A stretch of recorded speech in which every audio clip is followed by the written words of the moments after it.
Сегодня у нас премьера от Porsche. Под покрывалом... Подождите-ка. Совершенно новый электрический Porsche Macan. Это пока что базовая модель Macan 4. Под вторым покрывалом вторая, которую я скоро покажу, Macan Turbo. Оба электромобили. И мы сейчас узнаем, что они из себя представляют. А также поговорим о будущем моделей с ДВС. С Томасом в 4К, на весь экран, в полном объеме. Ну что же, давайте посмотрим на новый электрический Macan спереди. Сразу бросаются в глаза очень широкая колея и более закрытый дизайн. Однако внизу все же остался воздухозаборник, причем адаптивный для улучшения аэродинамики. То есть он закрывается, когда охлаждение не требуется. Днище полностью закрытое. Коэффициент лобового сопротивления составляет 0,25. У Model X от Tesla 24, а у Model Y 23. Новый Macan немного уступает Tesla, но в целом для своего сегмента имеет очень неплохую аэродинамику. Фара, как видите, разделена на две секции. Матричные светодиоды. Опция. Кстати, этот цвет называется Прованс. Именно так он и называется. Да, новые цвета надо запоминать. Но его можно назвать и лавандовым. Очень интересный и уникальный оттенок, которого мы раньше не видели. Боковой профиль тоже новый. Диски, естественно, тоже свежие, хотя сам их стиль нам уже знаком. Максимум, который можно поставить, 22 дюйма. И на этой машине стоят как раз такие, самые большие. Я и сам впервые вижу эту машину вживую. Презентация для вас и для меня стала сюрпризом. Конечно, я знаю характеристики, но хочу поделиться своими первыми впечатлениями. Заметили, как расширенные арки спрятались под кузовом? Это новый дизайнерский ход, а в целом он сохранил фирменные черты Macan. Ключ-брелок, знакомый силуэт, но при этом появились кое-какие новые материалы. Это горячая кнопка для багажника. А еще есть горячая кнопка для потенциального переднего багажника. Давайте посмотрим, как это работает. Обычно передний багажник сначала нужно разблокировать. Да и вечные споры. А нужен ли он вообще? Мол, все равно все сзади вожу. А зарядка спереди нужна. Смотрите. Вот же идеальное решение, разве нет? Никакого дополнительного разблокирования, все просто. И спереди целых 80 литров. Вот куда идеально сложить зарядный кабель, а багажник забить всем остальным.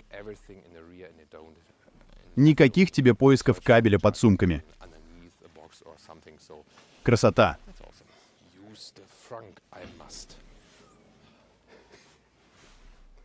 Длина 4 метра и 78 сантиметров, на 10 сантиметров больше, чем у собрата с ДВС. Причем практически весь прирост приходится на увеличенную колесную базу и уменьшенные свесы. В конце концов, двигатель спереди больше не нужен. А как, на ваш взгляд, не портит ли дизайн укороченный капот? Мне кажется, особенно сзади, сразу узнается Macan. Характерные задние крылья и силуэт купе на месте. Кстати, рамки всех 4 дверей тут безрамочные. Ну а подробности по салону скоро ждите. Там тоже много интересного. Подвеска весьма интересная. Базовая подвеска, самая обычная пружинная. На ее основе предлагается подвеска PASM с адаптивными амортизаторами. И, наконец, самая продвинутая подвеска — это пневматическая подвеска, которая устанавливается на модель Turbo, которую мы скоро вам покажем. А вот на североамериканском рынке пневматическая подвеска будет стандартом для всех моделей. Ну, я могу сказать вам, кому понравился этот автомобиль и кому понравился этот цвет. Лея точно его оценила. Да, я пока не уверен насчет цвета, но... Да, может быть, Лея больше относится к целевой аудитории этого цвета. Она его обожает. Салон? Что думаешь? Ей он понравился. Кстати, сзади тоже видны эти короткие свесы. Дальше светодиодная полоса тянется на всю ширину. У этого Macan есть близкий сородич, который тоже построен на новой платформе Premium Platform Electric. Этой платформой поделились с Audi Q6 e-tron, на котором мы уже прокатились в виде прототипа. Наш сегодняшний электрический Macan чуть длиннее, чем Q6 e-tron, но, конечно, они оба относятся к одному сегменту. Сзади тоже все чисто и аккуратно, а в нижней части спортивные акценты. Теперь о технике. Кстати, для Macan можно взять опцию, которой не будет у Audi — подруливающие задние колеса. Они могут повернуться на 5 градусов в противоположную сторону от передних, что уменьшает радиус разворота и делает машину более маневренной на низких скоростях. Передние поворотники выглядят реально круто, не правда ли? Значит, ходовые огни расположены наверху. А вот основная система освещения, тоже светодиодная, матричная, расположена здесь, в нижней части. Кстати, обратили внимание на структуру на нижней губе бампера? Тоже довольно круто. Задние поворотники. Видите, очень тонкая интеграция, но при этом они широкие и горизонтальные. На самом деле, довольно стильно. И еще одна деталь, которую я только что заметил. Смотрите, как здесь интегрирована камера заднего вида, а над ней очень элегантный дизайн и большая надпись Porsche. И к тому же, прямо здесь находится кнопка открывания багажника. Мы скоро откроем его для вас. Ну, заднего дворника тут нет, и это, конечно, вызывает бурные обсуждения. Безусловно, с точки зрения дизайна, без него все выглядит намного чище и лаконичнее. Помните, как в бензиновой версии с ДВС можно было открыть багажник, нажав кнопку, встроенную в дворник? Тоже было довольно эффектно. Но тут некоторые жалуются, что без него заднее стекло сильно пачкается, и видеть через него становится сложно. И я могу это подтвердить. Обычно в машинах без дворника заднее стекло действительно становится практически бесполезным в сильный дождь. На данный момент все Macan будут оснащаться полным приводом, то есть одним электрическим мотором спереди и одним сзади. Задний всегда будет более мощным. Кроме того, эта платформа также позволяет создать версию с задним приводом, которая может стать новой базовой версией. Она может появиться позже. Вот этот. Macan 4. Мощностью около 400 лошадиных сил и разгоном до сотни за 5,1 секунды. Максимальная скорость 220 км в час. Но есть и шустрее, и быстрее. Потому что мощность в 640 лошадиных сил и разгон до сотни за 3,3 секунды. У нового электрического Macan турбо. Это, конечно же, показатели суперкара, и при этом он имеет полный привод. Он в расцветке ледяной серой, которая, согласитесь, всегда смотрится круто. А какой же у него мощный визуальный образ. Однако, если сравнить с моделями на ДВС, то сразу бросаются в глаза более короткие свесы. И, честно говоря, мне это нравится. Смотрится круто. Передняя часть вообще напоминает технологический текстиль, угловатая, даже, наверное, более немецкая по дизайну. Но вот более длинные свесы в версии с ДВС, по-моему, выглядят чуть лучше. Длинные свесы всегда как-то приятнее на глаз.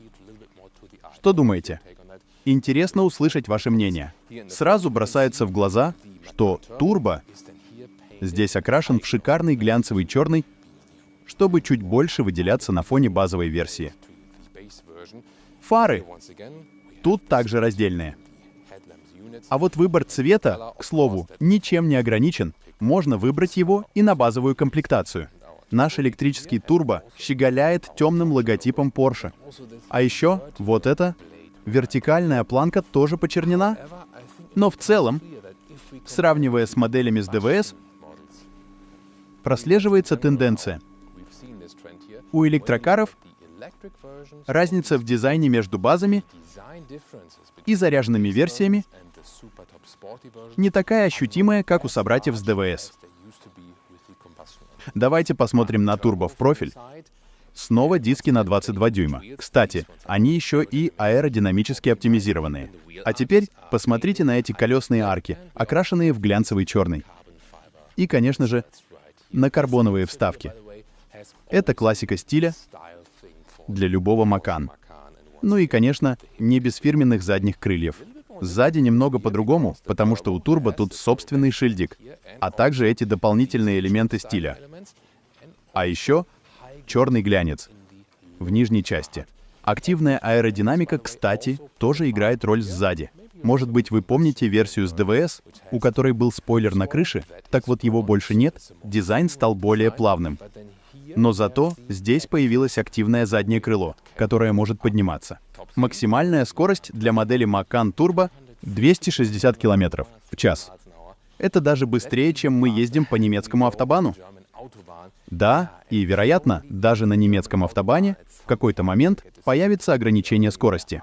На данный момент еще идут обсуждения. А теперь, заглянув внутрь модели в разрезе, поговорим о батарее и зарядке. Как видите, батарейный блок находится в нижней части автомобиля. Это, кстати, объясняет его низкий центр тяжести, что должно обеспечить хорошую динамику, несмотря на вес, который, конечно, будет больше, чем у версии с ДВС. Емкость батареи составляет номинальные 95 киловатт-часов, что уже довольно много. А вот ожидаемый запас хода в реальных условиях составит около 500 километров. Технология зарядки тут просто отличная. 800 вольт, как и у Taycan. Они позволяют зарядить батарею с 10 до 80% всего за 21 минуту. Зарядка здесь возможна с обеих сторон. На этой стороне будут расположены разъемы для переменного и постоянного тока. Пока что переменный ток 11 киловатт, а позже появится 22 киловатта переменного тока. Пиковая мощность постоянного тока 270 киловатт, при зарядке от сети 800 вольт. При зарядке от сети 400 вольт батарейный блок фактически делится пополам и затем имеет пиковую мощность 150 киловатт. С другой стороны, будет дополнительный разъем для переменного тока, что дает чуть больше гибкости. Специально для китайского рынка будет постоянный ток с одной стороны и переменный с другой. То же самое и для рынков с правым рулем. Переменный, постоянный. Все мы любим AC/DC, а тут только переменный. И, например, на британском рынке менять ничего не будут. Скорее всего, из-за стоимости и прочего. Крышка зарядки в базовой комплектации открывается вручную, но за доплату можно установить сенсорный датчик, и она будет открываться электрическим приводом. Дальше, когда подключаете разъем постоянного тока. А после отключения, как я надеюсь, она автоматически закроется. Через 2 минуты крышка закрывается, либо закрывается, при закрытии машины. Начнем с салона, а точнее с Macan Turbo, потому что у него он светлый, его просто лучше видно и снимать проще. Звук закрывающейся двери. Очень солидный, несмотря на то, что она безрамная, а это большая редкость. Кстати, обратите внимание на двойные остекления. И спереди, и сзади. Это значит, что нас ждет хорошая шумоизоляция во время движения. Обязательно расскажем об этом подробнее позже. Заглянем внутрь дверей. Знакомый по Porsche плотно подогнанный дизайн с минимальным использованием жесткого черного пластика. Нижняя часть тоже чем-то вроде покрыта. Правда, на внутренней стороне карманов нет ткани или другого мягкого материала. Там все же жесткий пластик, так что вещи там могут кататься. А вот клавиши стеклоподъемников щелкают приятно. Прямо скажу, круто. Ну а дальше шильдик Macan Turbo внизу. И, конечно, салон можно выбрать в разных цветах. Тут снова затемненная эмблема на руле. Спортивный тонкий руль. Это уже классика для Macan. Сиденья теперь более спортивные, с акцентом на боковой поддержке. В базовой версии будет ткань посередине и кожзаменитель снаружи, а также руль из Race-Tex Алькантары. Так что для тех, кто заботится о животных, есть вариант без кожи. Он и будет базовым, а вот здесь уже опциональная кожаная отделка. Ну а со мной рост под 1,90 м, места над головой предостаточно. Говорят, будет еще версия с панорамной крышей, у которой будет люк. Конечно, о других версиях расскажем позже. Так что оставайтесь с нами на канале. Но в целом это очень интересно. Видно, что снаружи внешность изменилась, стала чуть менее внедорожной, может даже больше кроссоверной. Да и посадка на 3 сантиметра ниже, чем у предшественника. Так что из салона Он тоже ощущается больше кроссовером, чем внедорожником. Альтернативный салон. Здесь также можно заказать деревянную вставку, и это будет салон Macan 4. Но вы свободно можете выбирать цвета. Этот вариант будет полностью черным. Мы также можем видеть интеграцию подсветки. И это также должна быть интерактивная световая полоса, которая также может общаться с вами. Обзор приборной панели. Цифровые приборы на 12,6 дюймов, 10,9, 10,9. Второй экран для пассажира — опция. Очень приятно, что руль с механической регулировкой громкости на левой стороне. На правой стороне можно управлять цифровыми приборами. И здесь селектор режимов движения, так что легко выбрать режим движения. И здесь вы также можете видеть, как интерактивная панель подсветки реагирует на переключение режимов движения. На приборах здесь мы также можем видеть реалистичный прогноз запаса хода. И вы также можете переключать содержимое, которое вы хотите видеть, на этих отдельных плитках. Вы можете приобрести проекцию. Она действительно крупная. И она также может иметь некоторые активные функции, такие как дополненная реальность. Рычаг переключения передач расположен прямо рядом с рулем, кстати. И, конечно же, в салоне по-прежнему красуются аналоговые часы. Центральная консоль в верхней части по-прежнему радует приятным щелкающим звуком механических регуляторов климат-контроля. Мне это очень нравится, одна из моих любимых функций. Однако здесь, в верхней части, что за черт? Это Porsche iPhone. Он звонит. А теперь не звонит. Интересно. Всякое бывает. Смотрите. Когда я держу эту ручку, верхняя часть болтается, но мне кажется, она должна быть фиксированной, как мы привыкли у Porsche. И хотелось бы металлическую окантовку, чтобы легче было открывать. А это значит площадка для беспроводной зарядки с загадочным телефоном, который только что принял звонок. Кстати, там также есть охлаждение. Я могу даже посветить туда, чтобы вы лучше увидели. Там как раз я вижу отверстие для охлаждения. Мне еще понравилось, что тут крутой аналоговый джойстик для громкости музыки. А еще это парящая металлическая консоль с нишей, адаптивные подстаканники и больше места спереди. Подлокотник тут надежно прикручен, а под ним еще есть пространство. Бортовая система теперь работает на Android, благодаря чему отклик стал заметно быстрее. Сама навигация, правда, по-прежнему своя, но по-прежнему есть и планирование маршрутов.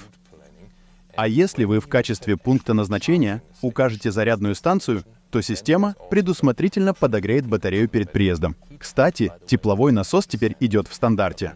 В остальном, в этой системе, например, у вас есть выбор режимов движения. Так что вы можете видеть, как пневмоподвеска поднимается и опускается, в зависимости от выбранного режима. Для подключения телефона доступны Apple CarPlay или Android Auto.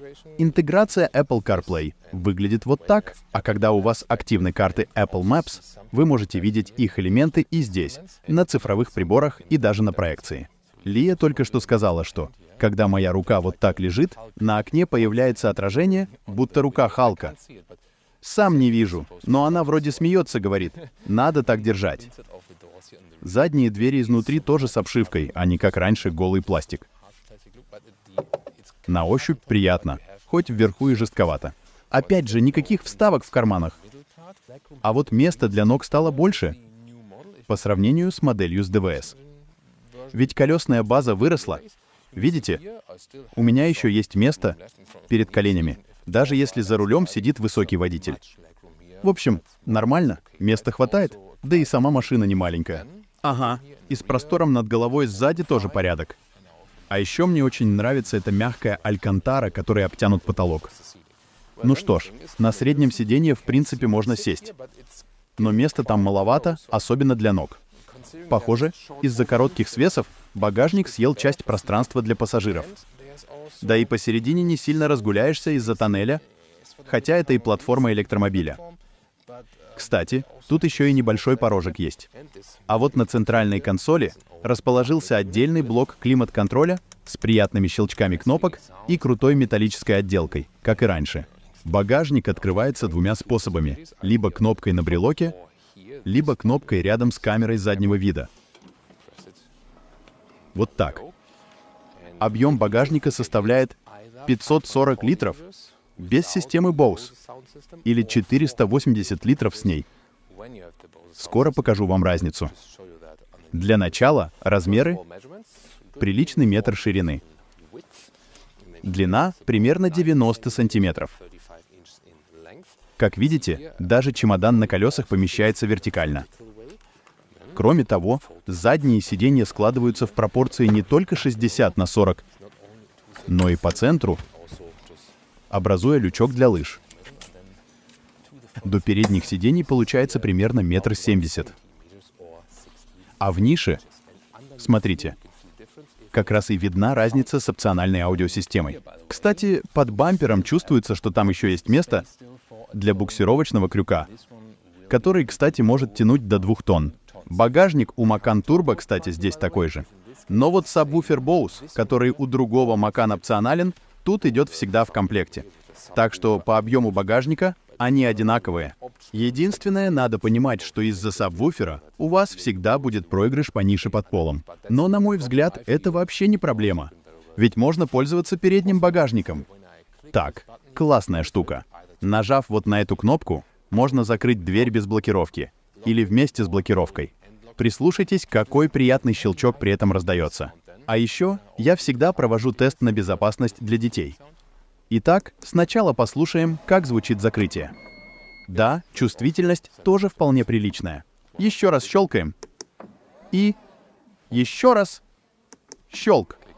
А теперь давайте послушаем, как закрывается дверь. Да, это тоже здорово, потому что иногда двери закрываются с таким грохотом, что сразу понятно, что это не премиум-класс. А здесь на это тоже обратили внимание. Что с ценой? И как поживает Macan с ДВС? Начнем с цены базового электрического Macan 4. В Германии за него выложить придется 84 тысячи евро. Это на 15 тысяч евро или долларов больше, чем за нынешнюю версию с ДВС. Модель Turbo обойдется уже в 115 тысяч евро. А с опциями ценник и вовсе заоблачный. В общем, удовольствие не из дешевых. Но, с другой стороны, это же Porsche. Теперь про модели с ДВС. Тут ситуация разнится по рынкам. В Европе возникли проблемы с кибербезопасностью. Им пришлось бы вложить огромные средства, чтобы эта древняя платформа для Macan с ДВС соответствовала современным требованиям безопасности и не стала уязвимой для хакерских атак. В Европе бензиновый Macan прекратят продавать уже в 2024 году. Так что желающим купить версию с ДВС нужно поторопиться с заказом. На других рынках, таких как Северная Америка и, возможно, Китай, крупнейшие рынки продаж Macan, бензиновая версия проживет еще примерно 2 года с момента записи этого видео. То есть ориентировочно до конца 2026 года. Итак, электрический Macan и версия с ДВС какое-то время будут существовать бок о бок в зависимости от рынка. А в конечном итоге электромобиль полностью займет его место. Что думаете об этом? Поделитесь мнением в комментариях. Ну а что насчет внешнего вида, в особенности в сравнении с бензиновой версией? В качестве его собрата можем рассматривать Audi Q6 e-tron, ну или, если хочется бензиновый Macan, он тоже еще доступен.